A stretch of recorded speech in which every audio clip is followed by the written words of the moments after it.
interactive and engaging conversations. 96.9 FM. The views and opinions of the hosts and guests are their own and do not necessarily reflect the views of the management and staff of Guardian Radio. Yeah, it's time to empower, educate, and encourage your women to motivate you through whatever you've been going through. We can talk about it. We ain't passing no judgment. So don't be ashamed. It's all the same. Stay in your lane. Your lane. It's whatever your real life looks like. Stay in your lane. Come out the dark and don't be ashamed. Your lane. Let's have a conversation on what we face every day. Tune into your lane talk show. It makes us feel good just to know we're not alone. No more we feel isolated and cast aside. I want you to come out the dark. Just don't be afraid of your heart. So don't be ashamed. It's all the same. Stay in your lane. Your lane. It's whatever your real life looks like. Stay in your lane. Come out the dark and don't be ashamed. Your lane. Let's have a conversation on what we face every day. It's your Lane Talk Show with Coach Trish Hanna.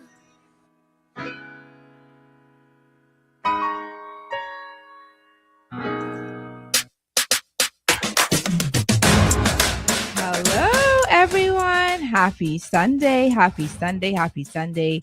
Welcome, one and all, to Your Lane Talk Show on this beautiful Sunday. It's April 19th in the beautiful year of our Lord 2026.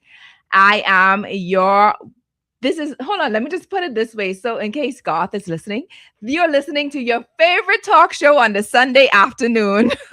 Garth, that one is for you.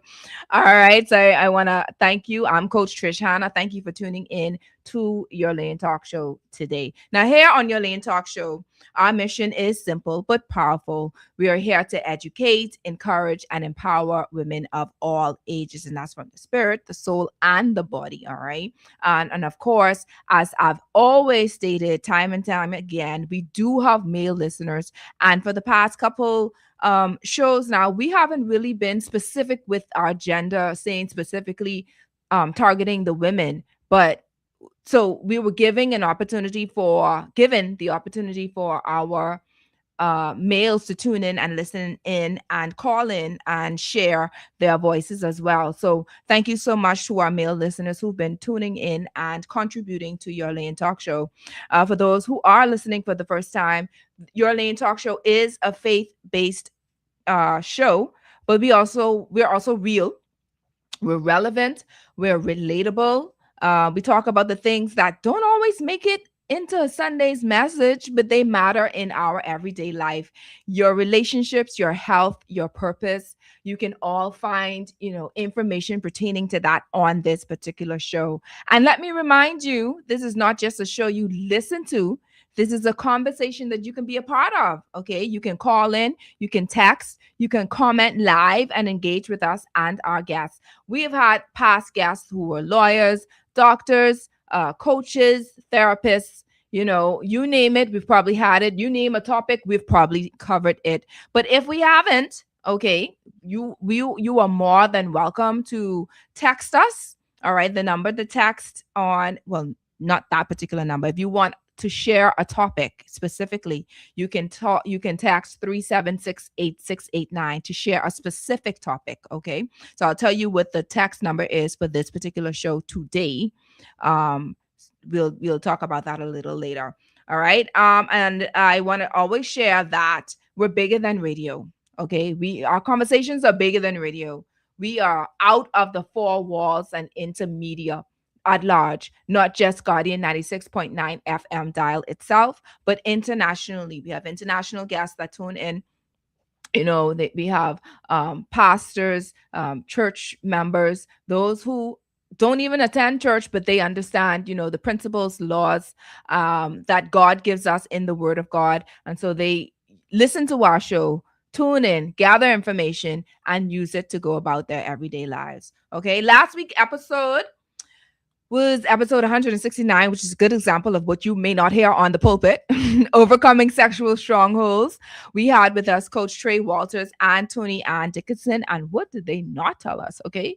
We were in, for those who have not or did not listen to last week's show, please go and tune in now. You can find it on episode 170 on YouTube, Your Lane with Coach Trish Hanna. Okay. But we were just so excited to hear different things that men and women struggle with, especially as believers. Masturbation was one of the topics that we spoke about. Using sexual toys was something that we spoke about.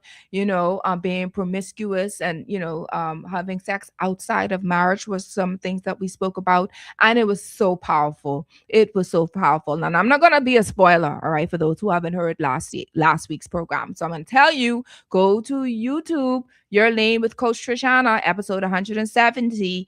Overcoming sexual strongholds. And when you're there, please like and subscribe. All right. You notice how fast I'm trying to go, right? Because I'm trying to get this show on the road. I'm so excited about today's show. Today is the day, and this conversation right here is one you do not want to miss, okay? We're talking about intimacy. Yeah, the real kind, not just physical, but mental, emotional, and how you see yourself as a being, how you see yourself as a man, how you see yourself as a woman. All right, because let's be honest, a lot of us were taught to either ignore it, feel ashamed of it, or just figure it out, when we get married. And that does not always work. I mean, for me, I am honestly still waiting on my mom to tell me the birds and the bees. Talk to me about the birds and bees. Mommy, can you please come and sit down with me? And please come and talk to me about the birds and the bees. I've been married for 18 years. I'm 42 years old. I want my mommy to talk to me about the birds and the bees, okay? For me, I had to just wing it. I had to feel my way around. Thank God for certain books that I was able to read. Most of the things that I was reading or watching rather, on Facebook, on social media, etc., weren't always correct. It wasn't a one size fit all, for me, because I had to understand, first of all, my body, what I like, what my dislikes are, etc., and then understand my husband's body, what he likes, what he doesn't like, etc. So it came with a lot of trying to figure things out, but we made it. In fact, we're still growing. We're still learning each other and learning each other's bodies, etc., which we absolutely love. All right. So today we're going to get real. We're going to talk about what it really means to be a whole woman, what it really means to be a whole man for our male listeners. We're going to talk about why suppressing your desires isn't the answer for those who are single and even for those who are married. We're going to talk about our mindset, the past, and even what you see and hear shapes your intimacy. What are some of the things that you saw in the past? What are some of the things that you heard in the past? What actually contributed to how you see intimacy today? We're going to discuss that, and how to prepare yourself for the right, how to prepare yourself for the one, how to prepare yourself for that moment in time, right? Whether you're single or you're married. That's what we're going to tune in today. So this is for my single women, my married women, even couples who need to grow in this area. This is for you. You're going to hear something that will shift the way you think about intimacy and yourself. I'm excited about this particular guest today. So I need you to go and tag a friend, go share this live, call somebody and tell them to tune in, because there are lots of ways that they can tune in too. If you know that they're on the road, tell them go to Guardian 96.9 FM dial. We're there. We're on channel 969 on cable. We are also on BTC Flow channel 612.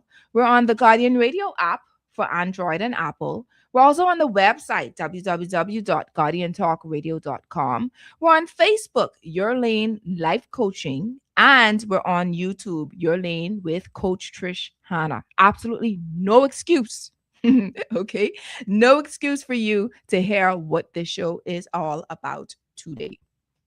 Now, Your Lane with Coach Trish Hanna, episode 170.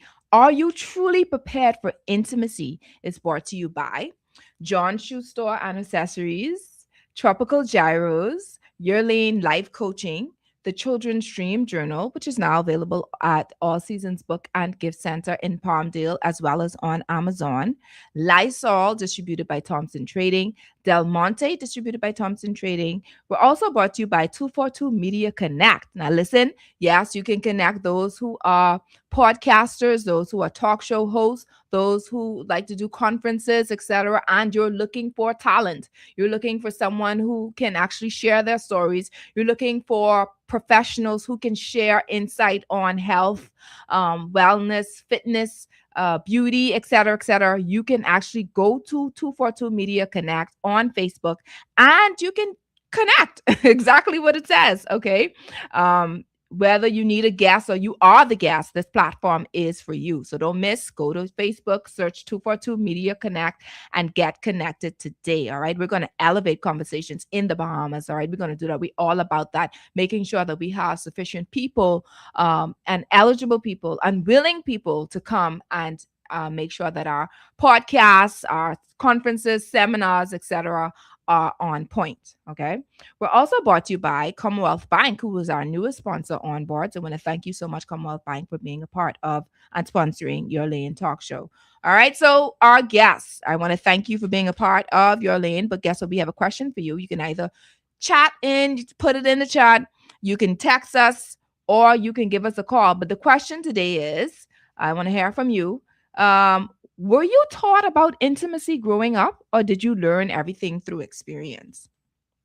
Were you taught about intimacy growing up, or did you learn everything through experience? Okay, so you can call in. The number to call is 323-6232, 325-4316, or 325-4259. You can also text. The text number is 422-4796. That's 422-GR96. Now, the question once again, were you taught about intimacy growing up, or did you learn everything through experience? And then that's, of course, that's, being a, 10, 11, 12-year-old, maybe a preteen or a teenager, in your early 20s and adolescent.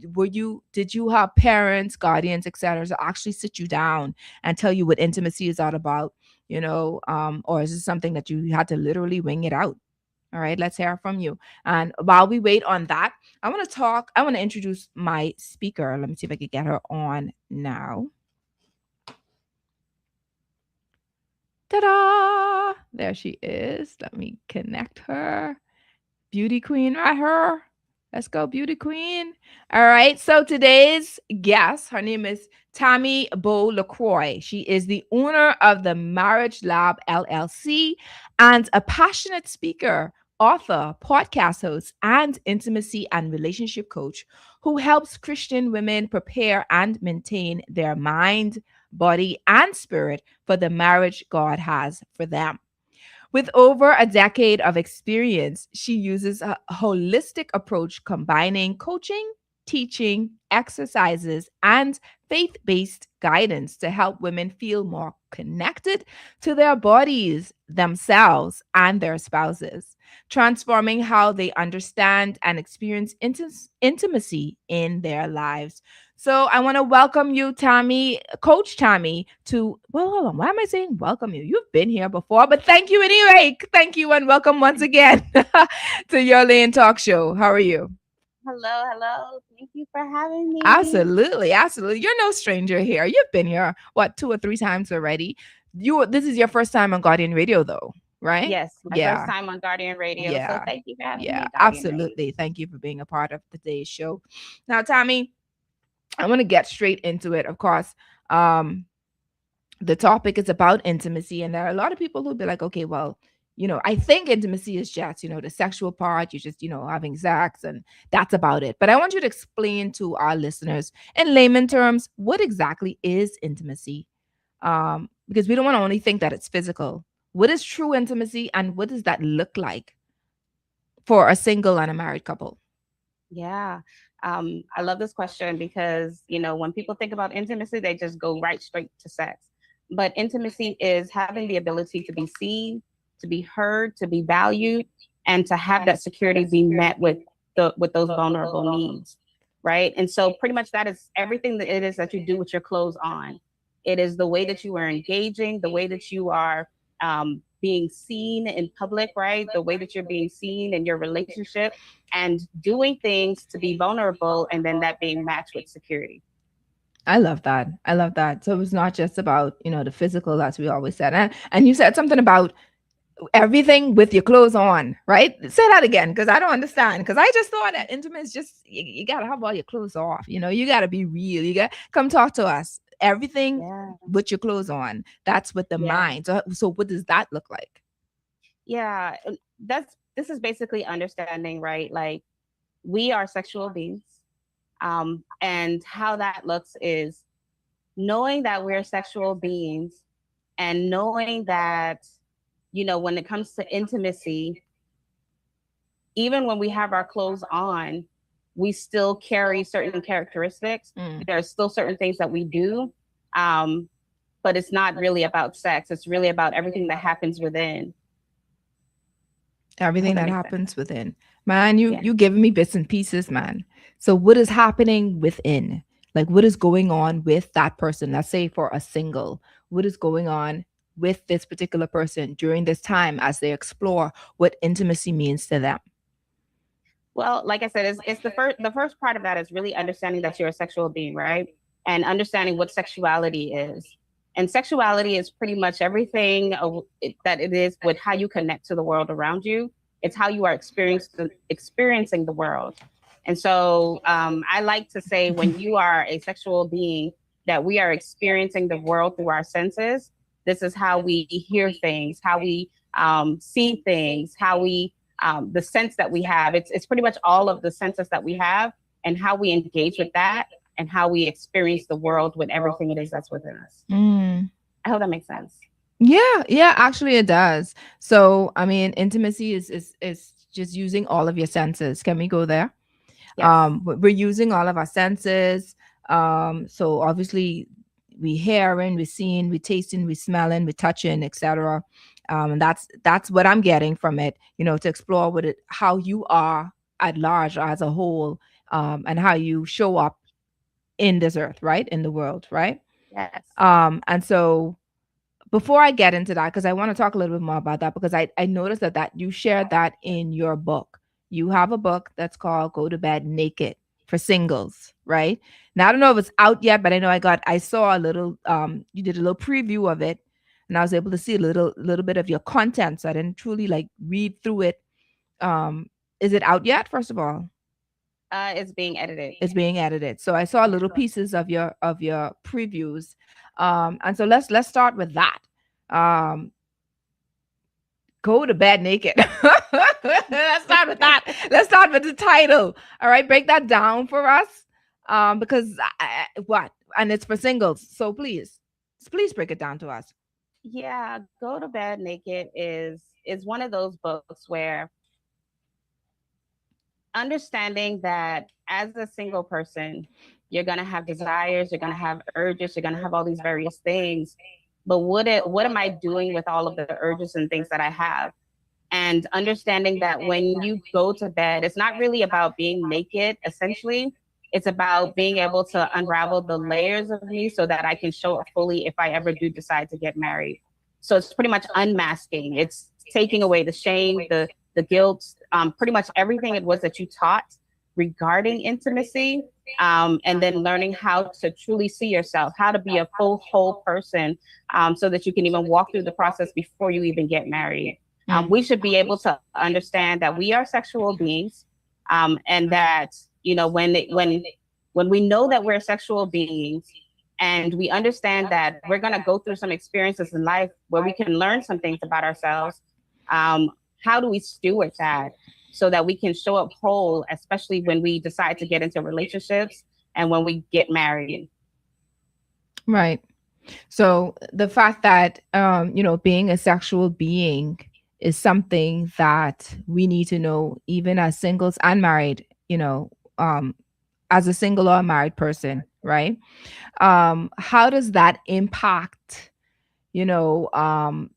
someone who is actually single, who understands that, There are certain things that will cause me to be aroused. There are certain things that, as a believer, by the way, because you have singles who would prefer to be intimate, sexually intimate, on their own, because of their own desires. But for a believer who understands the principles and rules of God, that says, we have to keep ourselves, until that time, until we get married, until we have that covenant, right? So what does that look like for a single person going to bed, knowing that they're a sexual being, and have those urges? Right. I love this question, right? When we're single, let me start with a story. So before I got married, I went through 10 years of being celibate. And a lot of me being celibate meant that, I thought in my mind that I just wanted to love God. I wanted to serve God. I wanted to do all the various things. And so for me, what that looked like was shutting down everything, shutting down who I was as a person, shutting down any sexual urge that I had, because, I'm going through celibacy. And so I'm not wanting to think about sex at all, because I'm thinking that if I entertain anything, I am pretty much going against God. And what I did not understand was that when you shut down your sexuality because you're single, I'm still a person, I'm still human, so I'm still a sexual being. And so I'm shutting it down, not knowing that I'm shutting down my body to even get to know myself. And so when you are single and you're shutting down everything, a lot of times we're doing that because we don't really understand like how that transfers over. But essentially, when you shut it down, you are shutting down the biggest part of you that allows you an opportunity to be able to know yourself. And when you do that, you go into a marriage and you go into a relationship not fully understanding who you are. And it's almost like you allow your spouse to be the person to define that for you. Mm-hmm. Now, I am going to walk on a little bit of thin ice here, because you said shutting it down isn't something that that single should apply, and you said not to suppress, or we shouldn't suppress those feelings, or one shouldn't, because I'm married. A single person shouldn't suppress those urges and those feelings, but they should learn their bodies. Now, I tread. There's a Christian show, right? So what does that look like? Okay. And I just had a show last week about some stuff. I didn't have a show. So what does it look like for a single person to get to know their body, to get to know how to deal with their urges, not suppressing them, not ignoring them as a believer, prior to marriage? Well, it's just a matter of sitting with yourself, right? The reason why I love the senses is because it allows you an opportunity to be able to engage yourself, right? It's pretty much learning you. And when it comes to touch, right? Because that's what we're talking about right now. This is understanding how I like to be touched, and I'm talking about a sexual context. I'm talking about just having the ability to understand that pleasure is okay. And I think that's ultimately the thing that leads to knowing that, it's okay for me to touch myself, to learn myself. And I'm not talking about a sexual context. I'm talking about just understanding that pleasure is okay. God he desires for you to explore pleasure, to be experienced in pleasurable things, and not being able to shut that down. And so touching is okay, as long as you are doing it in an educational format. One of the things that I sell are these massage candles, right? And with the massage candles that I have, I like to sell them to singles. Sometimes single people buy them. And a lot of times when they're like, oh, I don't want that, because it automatically implies that, well, I need another partner for this. But no, it's really just paying attention to that sense. The massage candles, you pour it on you, and you are massaging yourself and learning that it's okay to experience pleasure in touch. It's okay for me to understand that pleasure is okay. Boy, Coach Tammy, listen, let me tell you something. Boy, oh, Lord. Coach Tammy, I know. We could agree to disagree. I know, because, it's a thin line also with having to like you explained, touching yourself just for educational purposes, knowing your body, versus going over that and be like, oh Lord, I can't take this no more. I got to do some stuff. But give me 1 second. Let's get the phone lines real quick. Tommy, I don't know, but let's see. Your Lane Talk Show. Good afternoon. Good afternoon, Coach, and good afternoon to Miss Tommy. Miss Tommy is on to something. Okay. Right? But let me ask you something, Coach, and I'm Coach Tommy. Coach Tommy. Mm-hmm. Any of you ever flew a plane before? No, I haven't. I don't know if Coach Tommy has. Never. You could never miss flying a plane. You can never miss something that you've never done before. You, baby, can have fantasies of doing it, but you can't miss doing it. Because you've never experienced it. Some women in the churches today, mm-hmm. if a gentleman sit on the side of them in the church, they get jumpy. Now they save, mm-hmm. but they're having that flashback from the past. They save. They shouting, they dancing, they jumping, they save. But they has that flashback of the past. Mm.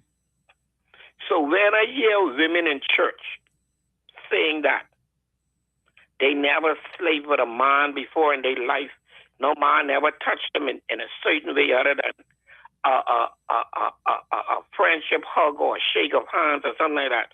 But every time a conversation come up, they get touchy, they get scary. Mm-hmm. What do we call that? What do we call that, Tommy? And to be honest with you, I mean that's a natural human reaction, though, eh? No, it's just what you do with those emotions, right? Is that what you're asking? Yeah, I understand what she's saying to me, but that what I mean is that you ever see some people so holy to be on earth? Yeah. You ever met somebody that's so much a Christian they shouldn't be here? Yeah. Yeah. Here's the type of people I'm talking about.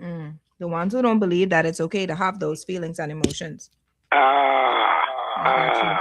You're human. Mm-hmm. And then you were talking about relationships when you started, Coach. Knowing your partner is very important. Learning your partner. Yeah. July 19th of this year would have made me 29 years married if my wife was alive. 29. And when I go home, just by the music she playing when I walk in, believe it or not, on a Wednesday or Thursday, just by the food she cook, I know what type of mood she in. Yeah. But can you say that even in the midst of those years with her, that you were still learning her? Can you say that? Yes. Yes. I love that. So I don't feel bad. Me and my wife dated every Wednesday.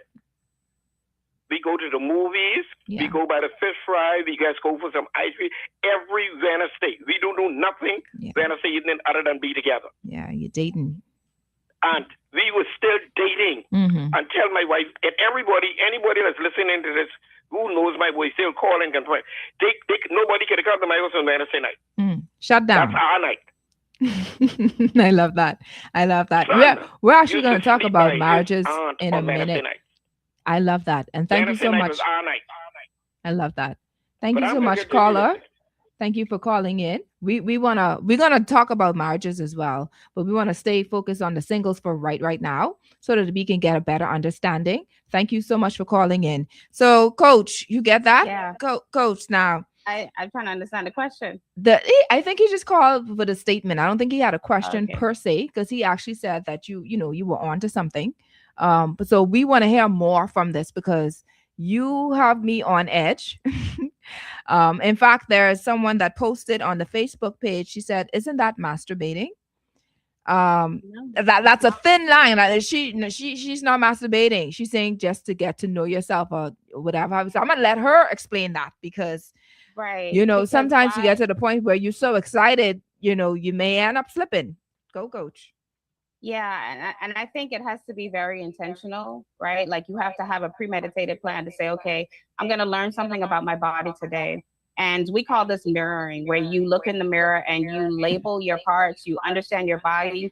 Because how would you not know your body, but then expect for your spouse to be able to know that? The goal of this is to know that when you do get married, I should be knowing my body. I should know what my vulva looks like.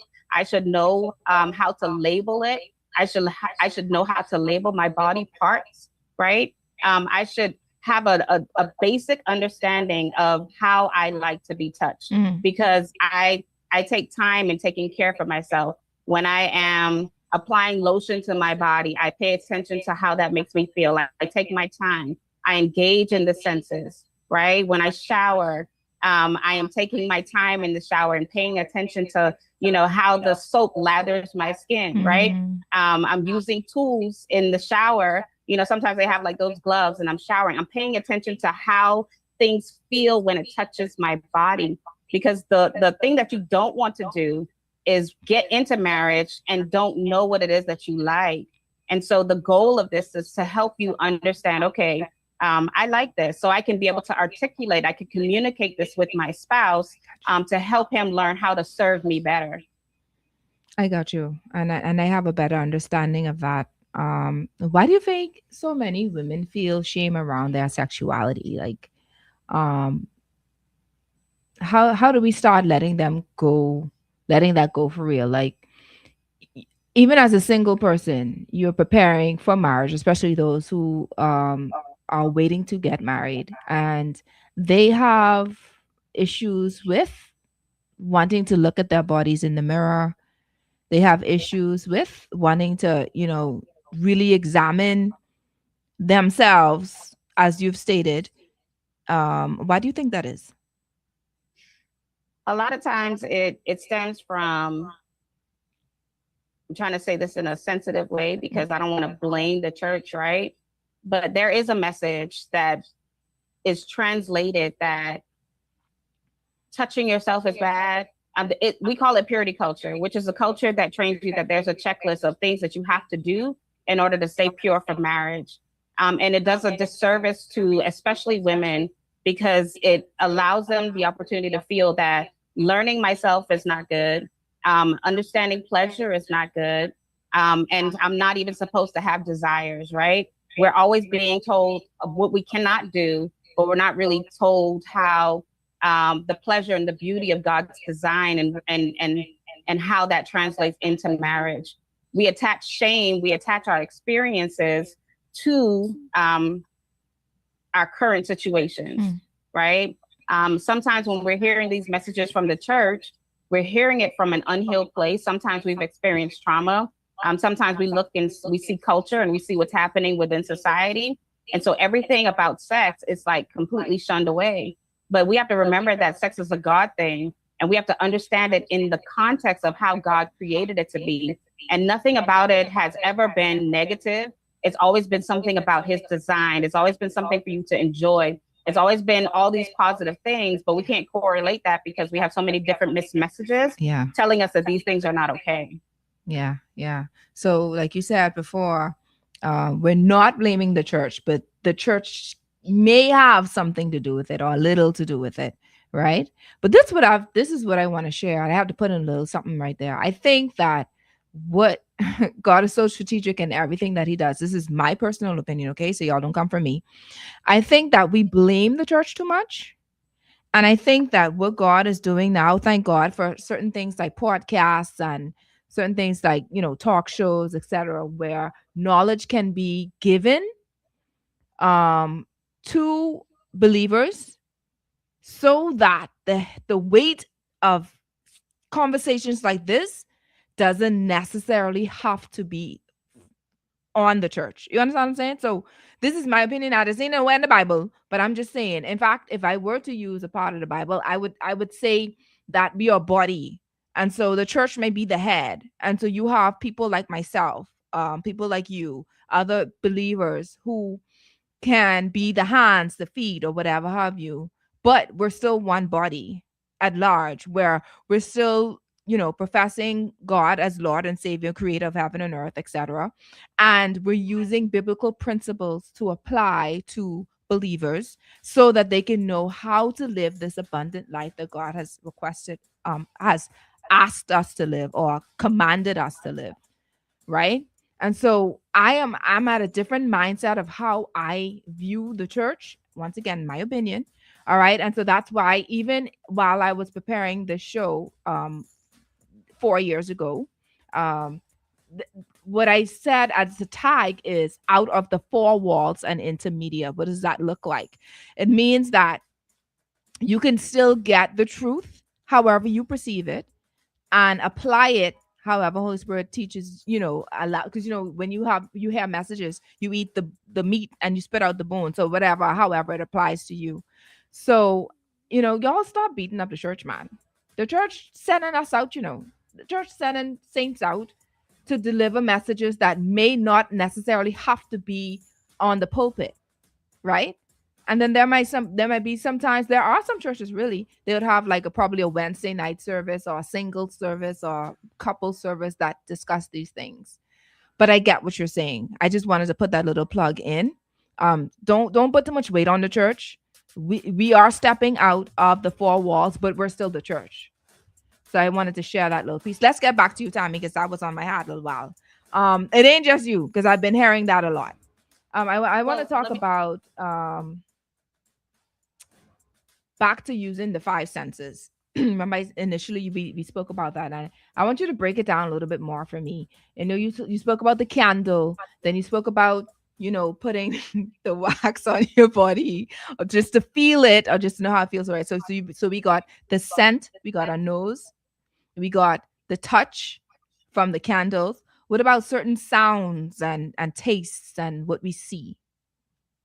So the ultimate message that I want to come across when it comes to the senses is that you should be able to redirect whatever it is that you are experiencing with one of the five senses so that you can train your body that it's okay to experience pleasure. So I want to say that it's kind of like when we're fasting, right? When we're fasting, we are fasting from food. And so we're not eating anything, but we are feeding on spiritual food, which is the word of God. So essentially that is a redirect, right? We are training our body to get full off of, the spiritual food as opposed to the natural food. And so when it comes to your body senses, it's really about, understanding, okay, what is it that my body needs at this particular moment?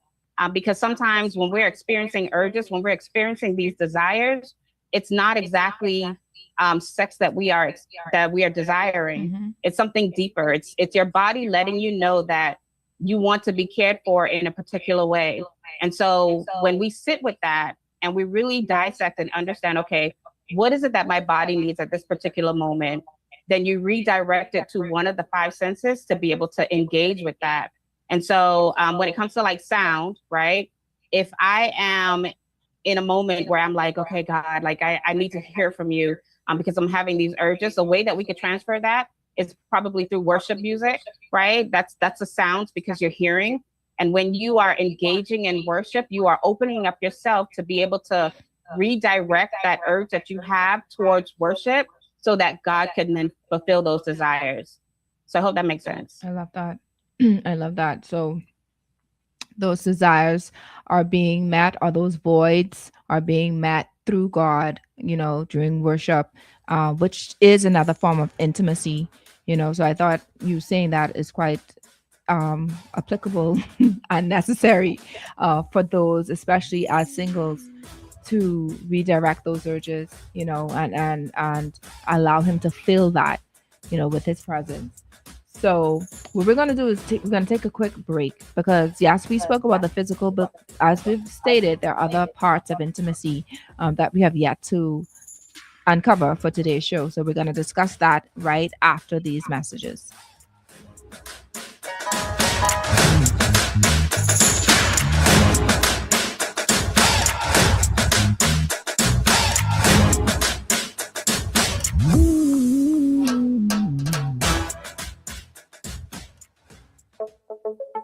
Tired of banks forcing you to use technology to bank the way they want you to? Your convenience is important.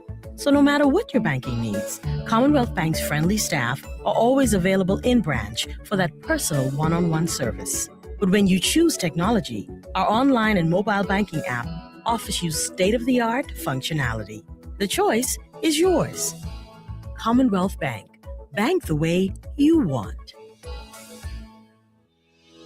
Craving something bold, fresh, and unforgettable? Tropical Gyros is your flavor-packed escape, a Carib-Greek fusion born right here in Nassau.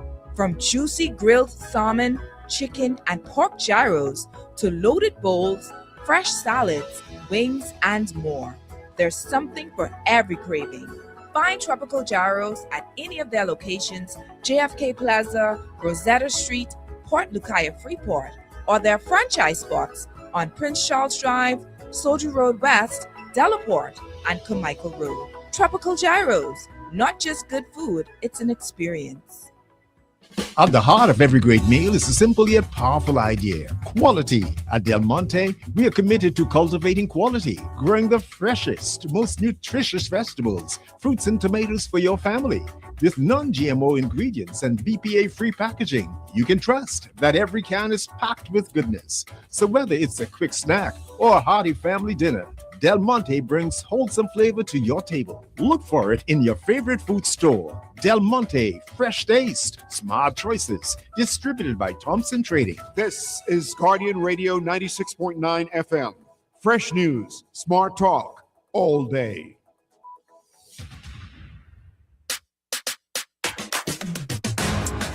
Welcome back, everyone, to your Lane Talk Show with your coach, Trish Hanna, broadcasting live on Guardian Radio 96.9 FM dial. We have with us our guest for today, Coach Tammy. All right, we're talking about intimacy, okay? Are you ready for intimacy? What does that look like? What does that look like for a single? What does it look like for singles? What does it look like for married couples? All right. So just before our break, we were discussing, our senses, physical senses in preparation for intimacy. I want to talk a little bit about, the mental part of it, preparing mentally, preparing for marriage mentally, as far as intimacy is concerned. So for those who are in preparation, the singles who are tuning in now, so we know it's more than just preparing physically, wanting to know our bodies, as Coach Tammy stated, wanting to get to learn what pleases us, but it's more to it. It starts with the mind. So let me let Coach Tammy talk about that a little further. Coach Tammy, talk to us about preparing our minds for intimacy for a single person. And remember, we're going to talk about married folk in a minute. Intimacy begins with the relationship with God that you have. And so, when we think about intimacy, it's just really understanding, do we have a real good relationship with God, and how is that translated? Because that ultimately prepares our mind for it, the relationship that we have with Him. Now, when it comes to singles, what I would recommend is to really understand the foundational pieces when it comes to God. Right? Knowing that, okay, if I am going to be married, what is the foundation, and preparing for that. For example, Matthew, I think it's Matthew 7:24, where it says that if you build on a solid foundation, that it's able to withstand the test of times. And so understanding that there is a foundational ground when it comes to intimacy and the relationship, and that's understanding how God has designed you, what He wants to reveal through you, and understanding all the things that He wants to compose in your relationship, with the relationship that you have with Him and the relationship that He wants to be transferred over. And so intimacy really begins with that relationship and knowing God. If you don't know God, you won't know intimacy. Intimacy, that's the foundation. Knowing God is the foundation of intimacy.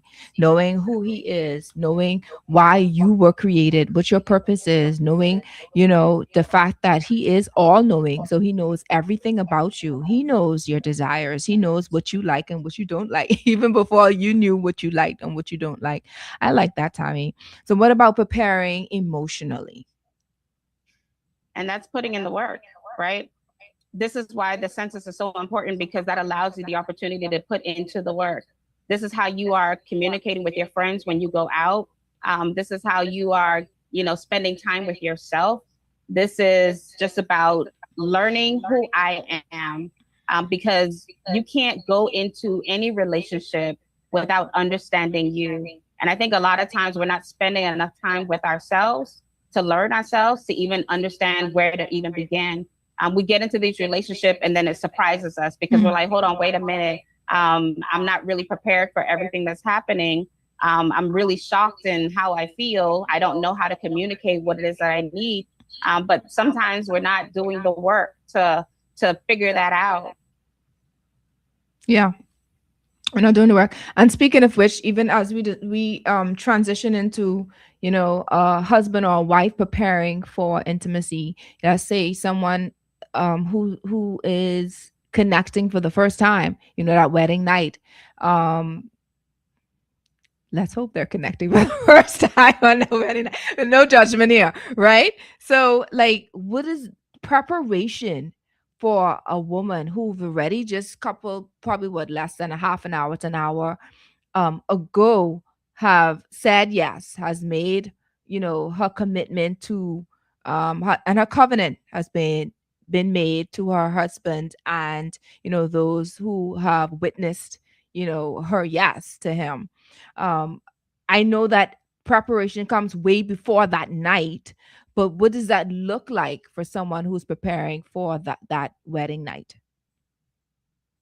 Well, it happens within the relationship. So it's your ability to be able to share, to be able to communicate. When you are within a relationship, how you respond is going to be based on how safe you feel. And how safe you feel is going to determine how relaxed you are. And so if you are completely comfortable with your spouse, even in the relationship, if you're comfortable, then you're going to already be in a relaxed state of mind if you know who you are. And so the preparation is just getting to know your person, getting to know your spouse. And that's a process that's going to take time. And the amount of freeness that you are going to experience is going to be based on the level of safety that you feel within that relationship. I'm glad that you said that, because even for me, when one of the clients who I've had spoke to me about her sexual experience. She's married. And, she said with her issue was, thinking about the past trauma that she experienced even during the time that, and she knows her husband knows her. They've been married for about 10 plus years, but she still has those trauma or those flashbacks, right, of what was done to her in the past. So there's a good example of that is she said, there's a certain way that he touches her. There's a certain way that he touches a part of her thigh. And she began to explain to me what happened initially and during the time that she had with her uncle. He started with touching her thighs. And so it brought back a lot of flashbacks for her, to the point where it was very difficult for her to relax. It was very difficult for her to be herself, even in the 10-year period, right? Yeah. Because of the past hurt and trauma. So let's uncover that a little.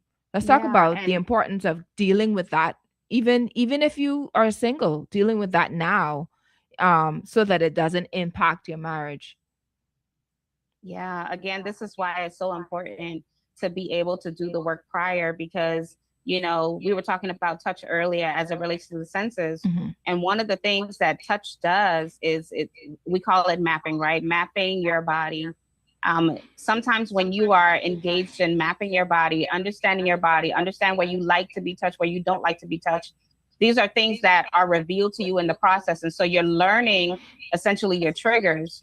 You're learning what triggers you so that when you get married, right, you're in the intimate space with your spouse. I know that when he touches me on my thigh, I can communicate with that with my spouse. Now, this is where intimacy is, having the ability to be seen, heard, and valued, right? And that being met with the security. So now I'm being able to communicate that when I'm triggered, when I'm being touched on my thigh. So the security is in how is he now catering to you, to cater to that, the fact that you don't like to be touched there. So now your spouse has a role to play in nurturing you so that you can be less triggered until to the point where you are no longer triggered. And this is why it's so important to who you marry, because whoever you marry should have the ability to be able to match and give you the level of security that you need, especially in spaces when there's trauma involved. Listen, that is so good, but we ain't even gonna touch that because that's a juicy one right there. It's important who you marry. It is important who you marry. So let's talk to the men who are tuning in. Maybe they have a wife who may, they find themselves listening to their wives sharing the same issue. It may not necessarily be touching on the thigh, but some type of trigger because of past trauma. So how do we speak to those men who are tuning in, knowing because maybe they don't know how to be gentle enough. Maybe they are good men, maybe they are good husbands, but gentle enough to cater to the needs of their wives. I love this question. I was listening to a podcast the other day where there was a gentleman, he had a wife, and his wife, she had a miscarriage. And after the miscarriage, she was going through her healing process, and she had a scar under her belly because she had to do a C-section based off of the miscarriage that she had. She had to have a delivery. And so while he was being intimate with his spouse, the Holy Spirit said, I need you to kiss these scars, right? And so he began to be gentle, and he started kissing her scars slowly. And in the process, she began crying. And so she began to have a process of being healed because the Holy Spirit had revealed to him that I need you to nurture her in this area, right? And imagine the intimacy that they had because he was gentle with her in that way. Right? Pause right there. That's right there. Like. I want the men to know the more you cater to our needs, and I'm not saying this not to say that I how they say sexist and all this other stuff, but let's look at it. We are emotional beings. When you cater to our needs in those areas, those emotional needs, it's so much easier for us to cater to you. Not saying that we shouldn't cater at all. So how people like to twist up your words. It relaxes us even more. It actually causes us to, those endorphins, those hormones, right? They start to increase even more when we see that you are being gentle enough with the insecurities or the issues that we may be having. That's like a whole new different wave of water blowing in that bedroom. I can tell you that for sure. Go ahead, Coach Tammy. Yeah, and that's scripture, right? That's I think it's 1 Peter 3:7, where it says that, it is your responsibility as a male to cater to the emotional needs of your wife because she is the weaker vessel. And so when you are living that out, she is feeling secure, and that is increasing the intimacy that you have. Yeah. Let's look at this question real quick. There's somebody that posted a question on Facebook. It says, would that be different? You mapping your body / touching yourself versus a spouse touching you. You may not have a reaction until you are touched by someone else. I think that's a really good question. What are your thoughts on that, Coach Tammy? Absolutely. Sometimes when you are mapping, you're going to learn some things of what triggers you. But when you become married, you're going to learn about more things, but you'll be less triggered, right? We can't possibly predict every trigger that we have, but if we can prepare and be aware and learn some, it will be helpful for us because we'll be less triggered in certain areas. Okay, so for women who do struggle with being vulnerable, and how can they start feeling safe enough to really open up to their spouses in reference to those triggers? Well, the first reason, first thing I would like to ask is why don't you feel safe enough to be able to speak to your spouse about that? Mhm. Because if we're not in a position to be able to communicate that, then we have a deeper issue going on. Mhm. And so it's really finding out, well, what's refraining me from communicating that? Mhm. Do I feel like I'm not safe, right? Like what's preventing me? And sometimes that might mean that we might still be living in that trauma. I got you. Now, I see a caller here, but I do not see my producer. So let me try to see if I'm able to do this without him. So, caller, if I do or accidentally hang up, please call me back in about a minute. Your Lane Talk Show, good afternoon. Yeah, I can't do it without him. So, caller, thank you for calling. I'll just have to wait until he returns, and then I'll get you on board with the show. So, if you want to, you can either hold or you can call back in a minute. All right. So we'll continue on with the show. Chris, you're fired today. You're fired today. All right. He ain't here yet, so I probably went to deal with something. All right. So what are some of the because we're on the wives now, we're on the marriages now. So this is exciting for me. What are some of the simple ways wives can reconnect with themselves and get that desire for intimacy for those who may have lost it? Because as you get older, your libido starts to decrease.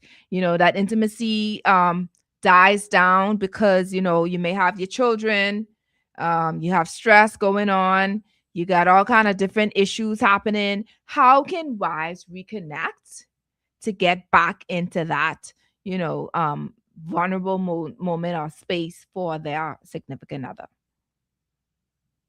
Well, the first thing I would ask is, what are the limitations around you that would prevent you from having intimacy in your life, right? Sometimes it might mean I am overstressed, I'm overwhelmed, I have a lot of chores, I have a lot of these things to do. I have a million things going on and no balance. So sometimes it's the reason why you don't have intimacy is because you are neglecting certain areas in your life that needs to be tended to. And so sometimes you got to pull back and figure out, okay, how can I make myself a priority so that I'm even positioned to be able to pour into other people? Thank you, Tammy. Chris is back. Chris, can we get the caller on the line? Caller, thank you so much for your patience. Good afternoon. Welcome to Your Lane Talk Show. Yeah, good afternoon. I was wondering, is it healthy for the husband in a relationship to always be placating or always trying to appease his wife's emotions always? Wouldn't that make him or put him in the back burner position? Like, who's going to cater to him if he's always, because we know emotions tend to change rapidly. And if you always dealing with a woman, you always got to, make her safe and say, because if he's the backbone, always got to, deal with her emotions, and women tend to be emotional, like you guys said. Does he go outsource it to another woman, or does he outsource it to his brother? Or who's going to deal with him when he have to be there for her? That's my question. Thank you so much for calling. Mind you, we're not saying that he should always be there for her. That's why I was very careful of how I made that statement. You want to be able to be there for each other, okay? We want to be able to give each other 100% of each other, right? And so, of course, with women, we also have to cater to our men as well. That's imperative for us to do. We also have to understand, especially when it comes to what the Word of God says, that we give our bodies to each other, we give ourselves to each other.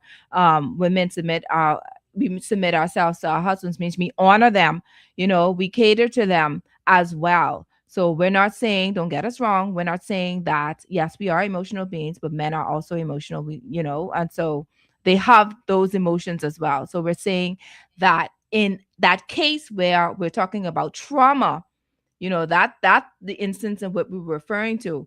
But you do have some men who have trauma as well. And I think what Coach Tammy was saying in both instances, that you communicate that with each other. So if there is an issue that a man has had, previously or prior to marriage or at whatever time in their lives, that it's vital or imperative that they share that with their spouse. and of course it's up to the spouse, hoping that that spouse is sensitive enough to cater to the emotional needs of their husband as well. Okay, the other spouse as well. So that's what we're saying. Don't get us wrong.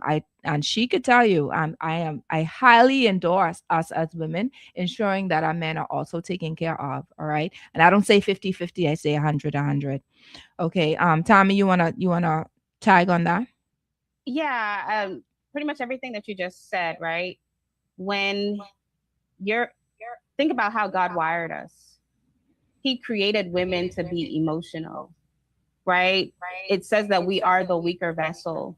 And so when it comes to submission, all the things, when you are able to, when your spouse is going through something and you are catering to her from where she is, her automatic response is to take care of you back. Absolutely. Right? Because there's an exchange going on.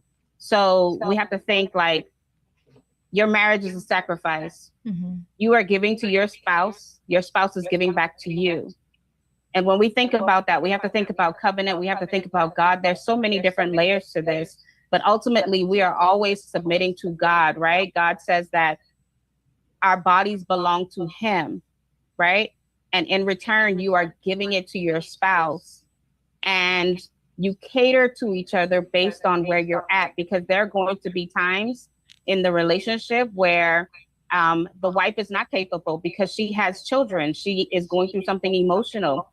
She's going through something medical, right? You cater to that from where you're at. But then there's also going to be times where you as the husband are not able to do something because you're going through your own thing. Yeah, seasons and the wife change. should be able to cater to that. If there is an exchange that should be going on. Mm-hmm. The way that we are designed, the person who carries the weight, the exchange and response is to lift that. I love that. I love that so much. It's like, once again, we don't do the 50-50 thing. We don't believe in the 50-50 thing. Everything is you giving up yourselves, of course. And as Tommy stated, we give as unto the Lord.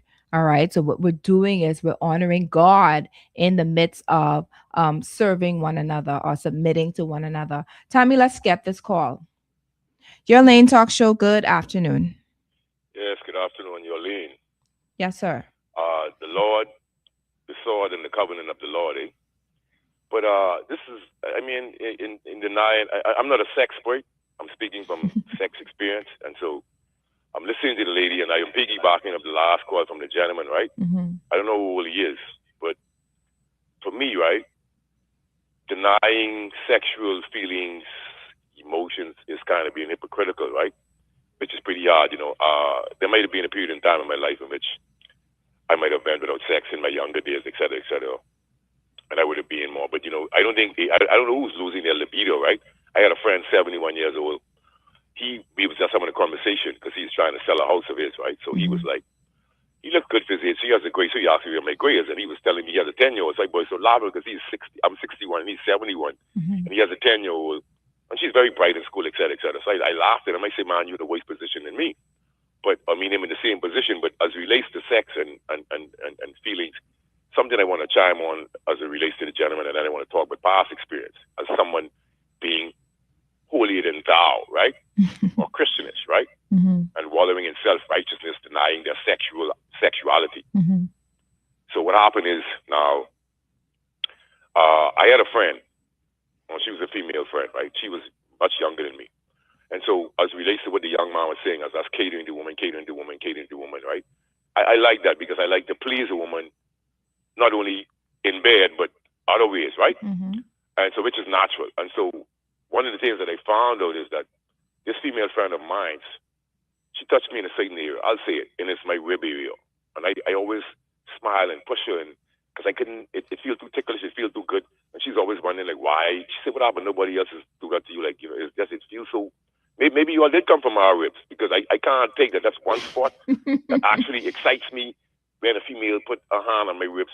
It does something to me. What? And so, yeah, and so she was saying, oh, you know, and she learned that. And so she learned that. And so this is how a lot of women lose their men. Because some women with more experience, they learn certain things, and then they're able to use that to, like, sexually arouse you, et cetera, et cetera. And so But even in me touching them at the time, it was always the way their skin felt. So I think it's all about just being real with yourself and knowing how somebody else feels to you instead of denying it. Every woman feels different. And that's the way we all men, we lie. Some skin tight, some feel different. We want to deny and play around. This has nothing to do with marriage and who's holy and that. This is a natural thing there. And so I had a Christian friend, a girlfriend when I was in my 30s. Beautiful lady. I wouldn't say what profession she was in. And so she was a virgin. I'm not guessing this. Okay? So we used to sleep together, and it wasn't a platonic relationship, but we used to do other things, but we never used to have sex. And I thought she was waiting on. You understand me? And so one night I would get off and I would go by and I would shower. And so all of a sudden one night we were sleeping together, and she started shaking me, waking me up, and telling me if I can make her feel good, right? You understand me? This is what she said. But I don't want to call anybody name. And so I did that. And so she would. It was. I wouldn't say what it was, but us men were weak, and it was doing it in a way. And all of a sudden, she would deny having sex, but eventually, it happened. So she was, and so it wasn't like regular, but it was her denying.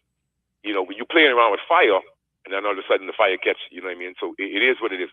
So I don't know how you deal with situations like that when sex is a natural thing, whether you're married or not. I mean, it's just all about self-control and having respect for one another. So all of this talk about, I'm not denying marriage because, see some marriage, I've never, as a matter of fact, with my principle, I've never bothered with a married woman, and I won't never bother with a married woman because me and my friends at our age, they always make a joke.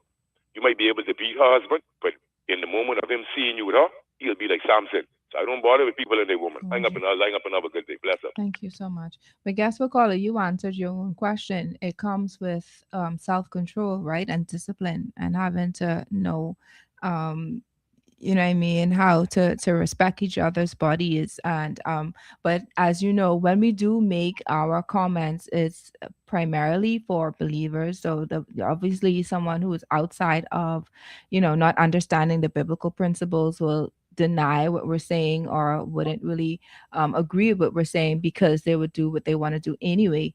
But even as believers, sometimes we slip before. We're not perfect. We're not holier than thou. There are times and instances, even as singles, that we tend to, still indulge in sexual intimacy. Okay. So it's like, that's just how it is. That's just how it is, sir. But I thank you so much for calling anyway. So we're gonna, I don't know, I all over the place now, Tammy. I don't know where you want to come back on to, but we understand in the midst of all of this that I do want to correct. I see somebody posted something that I do want to correct. Where is that? That's not true. As you get older, your libido doesn't decrease. I am in my 50s and have a high sex drive, and so do my friends. Guess what? I don't know if I said specifically is if you get older, that's what happens, but I do apologize. That does not apply to everyone, but it does apply to some people that at some, and that is that is biologically proven and scientifically proven that there are some people that the libidos decrease as they increase. Now, we're not saying that's everyone, okay? So thank you so much, Shaky Webster, for sharing that. And kudos to you, sweet girl, because when I get in my 50s plus, I better be ready and continuing going because look here. Oh, we'll leave that alone. But it's awesome to know that, that you can still be able to be as intimate, at 50, 60, 70. The caller said the man is in his 70s and still going. So that's wonderful. So Coach Tammy, let's get back on track now. Be all over the place. All right. So let's talk about intimacy in the marriage. Let's talk about the mental state of a married woman or man, because we have obviously a bunch of men calling as well. The mental state of a married person preparing for that intimate moment. All right. Not the ones that are preparing for marriage, but you in your second year, your third year, your fifth year, your seventh year, etc. You just come home from work. There's a caller that says when he comes home and there's a certain type of scent that is in the house that he know for sure what his woman into. All right.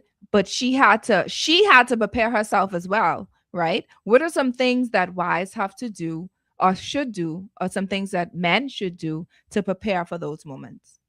Okay, so I love this question too, because this is just another reminder that, intimacy doesn't begin in the bedroom.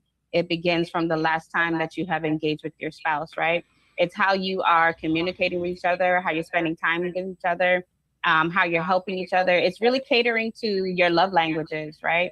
And just not making it in a way where, okay, it's nighttime, time to have sex. You have to prepare your mind by doing things. So how does your spouse like to be catered to, essentially? And so if your spouse likes, there's this thing, it's called erotic thread, right? What are some of the erotic things that you are doing to turn your spouse on so that you can get your mind mentally prepared for the moment? It could be the text messages that you're sending throughout the day. It could be, pictures. It could be, the little gestures that you do, the love notes. It's how, whatever it is that your spouse likes, and catering to that throughout the day to prepare you mentally for it. So how do we deal with a woman? We know the sexting, that's what we call it, sexting. We know that it's applicable, but what about, physically, for someone just coming home from work, especially, women coming home, picking up the kids, preparing the meals, ensuring that the homework is done. This doesn't apply to everyone. All right. I had to put my little something in there. We know it doesn't apply to everyone. We have men, we have stay-at-home men, husbands as well, and men who pick up the kids as well. But for a typical, here in the Bahamas, it's usually the women who pick up the kids, come home, prepare the meals, make sure the homework is done, et cetera, et cetera. How can they prepare themselves physically and mentally for, those moments? Well, it's planning. So this is planning in advance, making sure that you have things in place so that the weight is not so heavy at the end of the day. Asking for help. If you know that today is going to be a day where, okay, let's just say we schedule sex. We schedule sex for today. So because I schedule sex, I know that I might need a little bit help around the house. I might help around with some of the chores. Just asking your spouse to chip in, or preparing a plan for you to be able to do things in advance so that you don't have a whole lot to do at the end of the day. It could be prep work. If you are cooking, it could be ordering out. We're going to order out today. It could be finding a babysitter. It could be all the things that you need to do to prepare yourself so that you are not feeling heavy at the end of the day. And what is your spouse doing to contribute to that? I love that. Let's get another question from our inputs on Facebook. The question is, can we also speak to the fact that part of intimacy is financial support? It is very difficult to have sex with a broke, lazy man. Oh, Lord. Oh. Okay, so okay, first of all, right? I love the question too. I love the question with, the financial support, because it is difficult, when you have bills and good and well the light about to turn off and then about tomorrow. So it's very hard for you to just get in that mood. But I don't believe in calling men broke. Yeah, okay. That's so on listen, there are different levels of intimacy. There's emotional intimacy. There's financial intimacy, and what she's speaking about is financial intimacy, because if there is a strain within the relationship financially, it does create friction within the relationship. And now when you have financial struggles within the marriage, and it is creating tension within the marriage, this is where you really have to have that conversation, that heart to heart, and begin to know, okay, how are we utilizing our finances, and what are some things that we can do to build on that? Sometimes we have just a mismatch in finances, even in the mindset, even in, coming into the marriage, right? There was a single mom that not single, she wasn't single. She was married, but she had children. And she had agreed that she was going to be the stay-at-home mom, and her husband was going to work, right? And so when he was working, he didn't take into account that, hold on, wait, I might become overwhelmed. And so when she asked for finances, he didn't want to give it to her. It wasn't that he didn't want to give it to her, but it was because if he gave her money, then he wouldn't have enough to pay a bill. But he had agreed to be the head of the house and allow her to stay home. But what did that do to her? now it placed her in a position where she had to depend on finances, and it made her insecure to be able to ask for finances. And so obviously that created tension within the relationship, because she's like, wait a minute, now I feel like I'm being controlled with finances, and he has all of the security and I don't. And so because of that, she did not want to be intimate. And so what they had to do was they had to have like a come to Jesus moment. They had to really sit down and say, okay, we're going to talk about this. We're going to talk about how we're going to do the finances, understand where that money mindset came from. And then you learn that these are the traditions that were passed down from his family. His dad was the head of the household. His dad did this. He limited the amount of funds that he gave to his wife. And so it just trickled down into their marriage. And so they had to work through it. It took some time. It took a long time. But they had those issues within their marriage. So financial intimacy is a very real thing. Yeah, it is a real thing. Texter, I am not reading this text because you can't. Texter, you can't. No, the devil is a liar. I hear what you're saying to the person on Facebook with the input, but this particular show, if we're referring to married couples, I honor the husband and I honor wives. I honor the husband, I honor the wives. So just to even call that person that, I personally don't allow that on the show. That's why. I'm not saying that the person isn't, but just to call them out like that, it's kind of difficult for me to do that. But I thank you. And it can be true, but calling them out like that publicly, no. So that's why. All right. So Texter, now you got to change up them words now, because you can't have two of them like that and then expect me to read that. I can't do that. So switch that up and I may be able to have time to read that question. Y'all really fresh around here, you know. Anyway. So Tammy, let's get back to you. It's right. And there's somebody else that stated it's important to have those discussions before marriage. I think that is vital, financial expectations, because there are times, though, don't get me wrong, there are times in the marriage where things happen, unexpectedly things happen, but hopefully you would have the discussion of saying, what if something happened? You want to have that plan B if an event that something happened. Have you been saving? Have we been saving?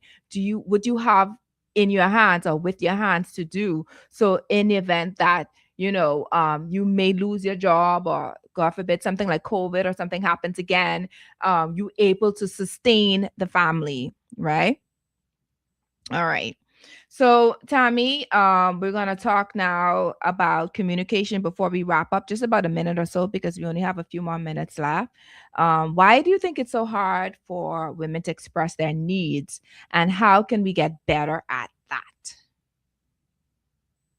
Well, the reason why they can't express their needs is because they don't know what they want. And again, we're going to go right back to the beginning work of what we're supposed to do, but we don't, which is learning ourselves before we get married. And so because we don't know what we like, what we don't like, how do we then be able to articulate that? Mm-hmm. So now we're waiting for our spouses to be able to determine or decide what is going to feel good for us.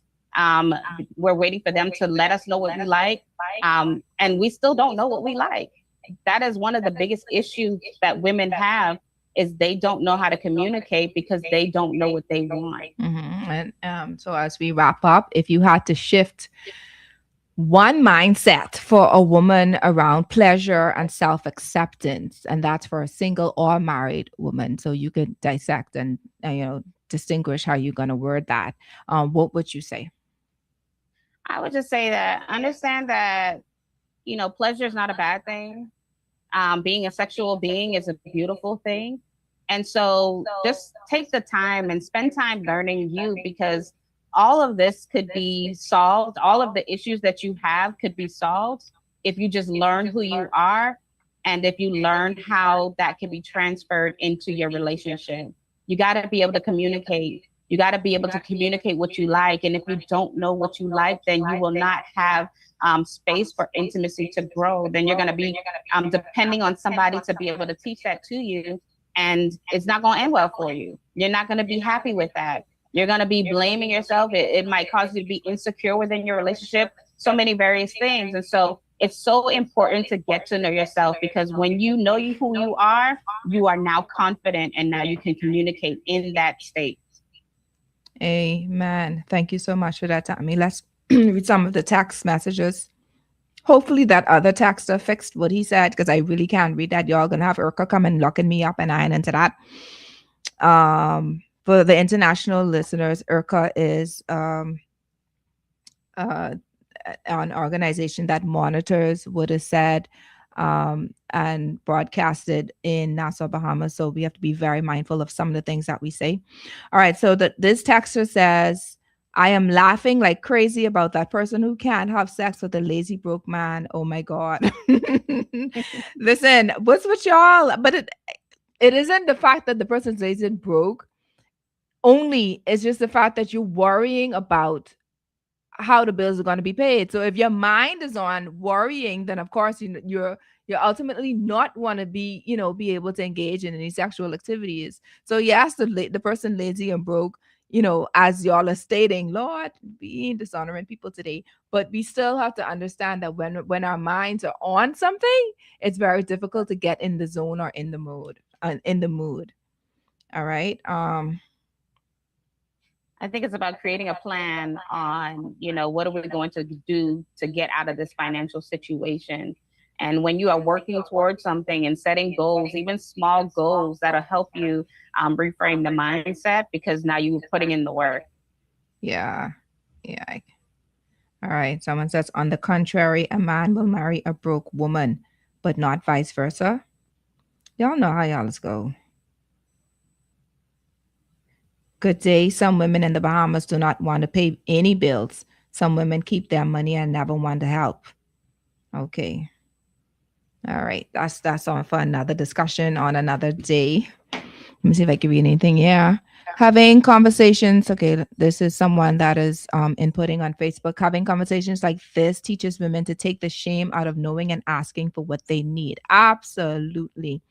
Absolutely. And if I were to wrap up all of this, it's basically in your communication, being able to share what you feel is suitable for you, as a single person or as a married person, being able to communicate effectively and efficiently to your spouse, so that you all can meet each other where you are, and your desires for one another can be met as best as they possibly can. So Coach Tammy, as we wrap up once again, is there anything else that you want to say just before you leave? Maybe something that we have not covered that you want to let the listening audience know or be aware of?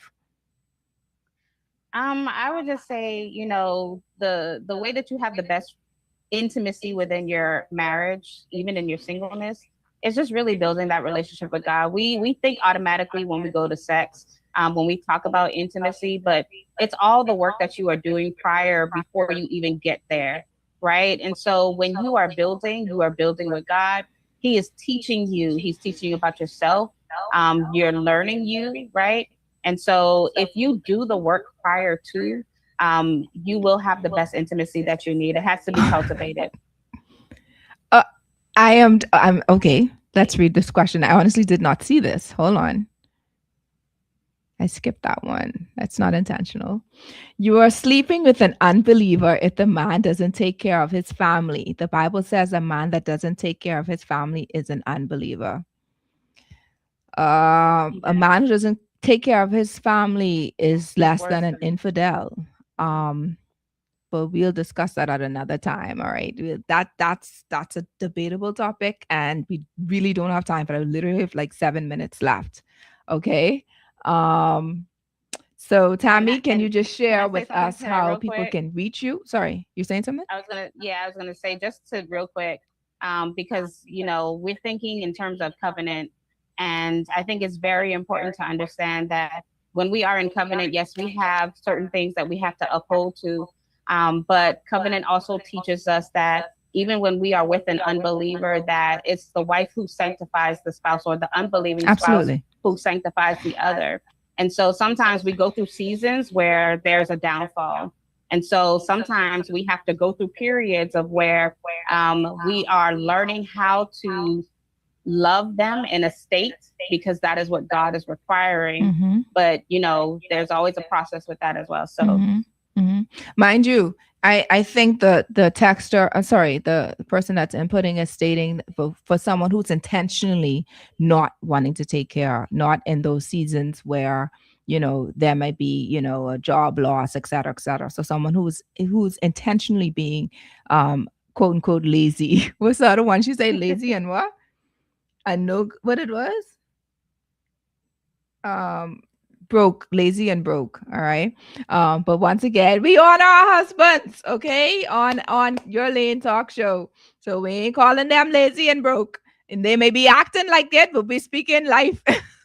We're speaking life into it. So Tammy, can share with us quickly, how can people reach you? How can they connect with you? How can they follow you on your social media platforms?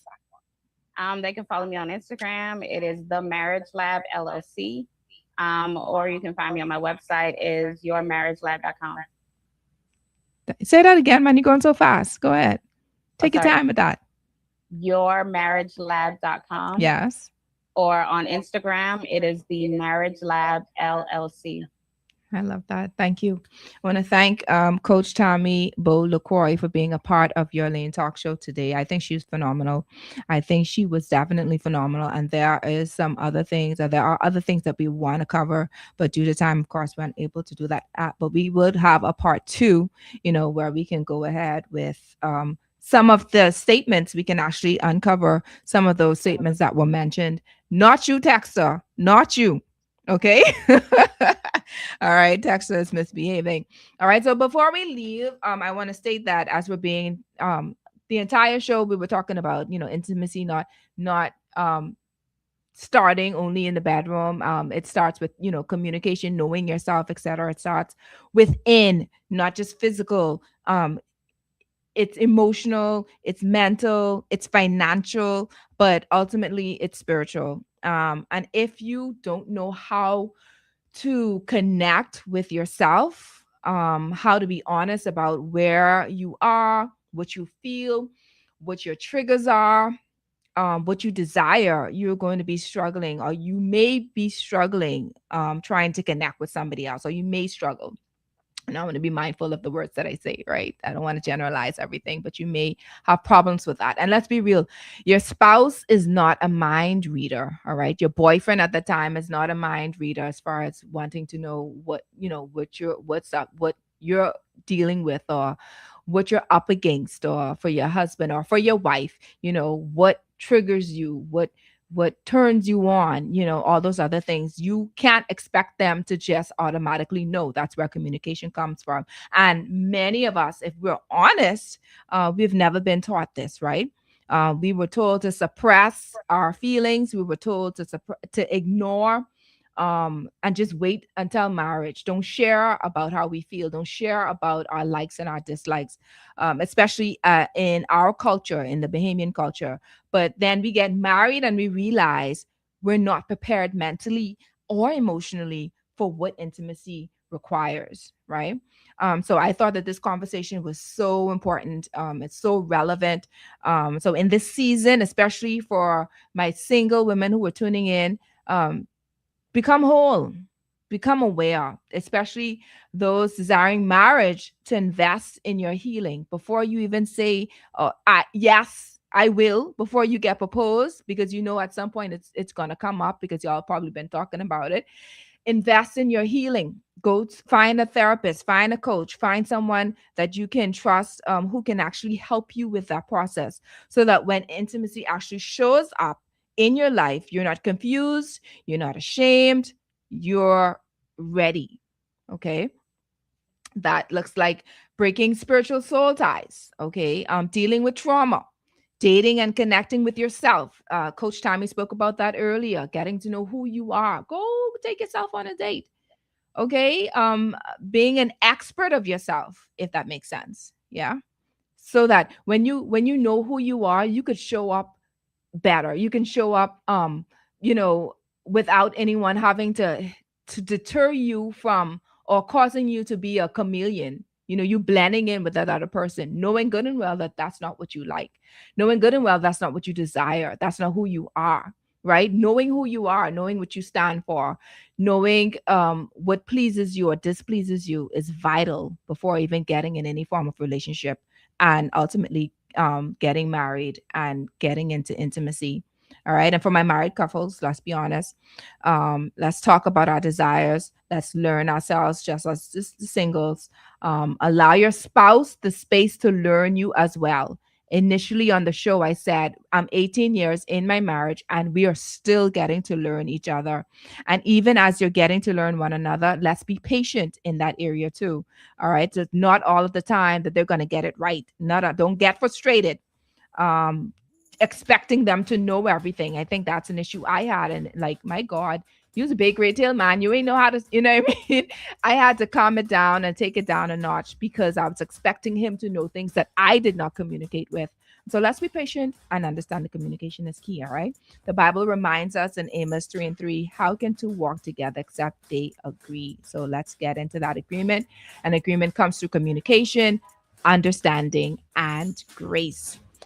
Thank you, everyone, for tuning into Your Lane Talk Show. And for those our sponsors, this is episode 170. Are you truly prepared for intimacy? And we were brought to you by Commonwealth Bank, Your Lane Life Coaching. You can go to www.yourlanelifecoaching.com for life and relationship coaching. We're also brought to you by John Shoe Store and Accessories, Tropical Gyros, Lysol, distributed by Thompson Trading, Del Monte, distributed by Thompson Trading, the Children's Dream Journal, which is available at All Seasons Book and Gift Center in Palmdale and on Amazon. I'm also brought to you by 242 Media Connect on Facebook, where we are connecting media, speakers, and stories across the Bahamas and beyond. And our newest sponsor, Commonwealth Bank. Thank you so much for our sponsors for being a part of Your Lane Talk Show. Now, next week, we're going to talk about autism. I'll tell you a little bit more about that throughout the week, but we're going to have two guests that are coming on just to help with encouraging the parents and the teachers that deal with children who are on the autism spectrum. Okay, so we want to tune into that particular show. Thank you to my producer for holding it down. Thank you to Your Lane listeners and the new listeners for being a part of it. Please follow the page, Your Lane Life Coaching on Facebook and Your Lane with Coach Trish Hanna on YouTube. I pray that you were all empowered, educated, and encouraged today. So until next time, continue to stay in your lane. Happy Sunday.